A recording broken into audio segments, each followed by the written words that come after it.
Hi விவாஸ், எல்லாருக்கும் வணக்கம். நான் Hema. Welcome to our channel. இன்றைக்கி நம்ம கூடையோட மெஷர்மெண்ட் தான் பார்க்க போகிறோம்.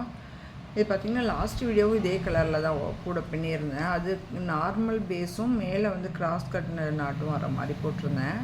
அந்த கூடையை பார்த்து அதே கலர்லேயே வேணும், ஆனால் வந்து மேலே கிராஸ் வேணால் நார்மல்லே பின்னி கொடுங்கன்னு கேட்டிருக்காங்க ஒருத்தவங்க. அவங்களுக்கு தான் பின்னியிருக்கேன். அதோட மெஷர்மெண்ட் அவங்கள்ட்ட ஷேர் பண்ணலான்னு வந்தேன். இங்கே பாருங்கள், இப்போது நம்ம கீழே 20 ஒயர் கட் பண்ணியிருக்கோம், 5 அடிக்கு கட் பண்ணியிருக்கோம். ரோ பார்த்திங்கன்னா மொத்தத்துக்கு 8 லைன் போட்டிருக்கோம்.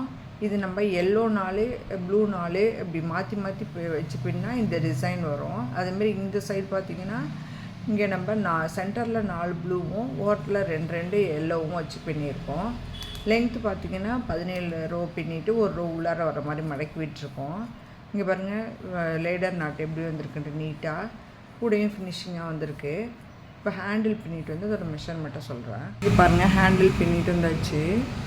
இதோட மெஷர்மெண்ட் பார்த்திங்கன்னா உள்ளார 3 ஒயர் எடுத்திருக்கோம், 3 அடியில் வெளி ஒயர் 2 ஒயர் எடுத்திருக்கோம்.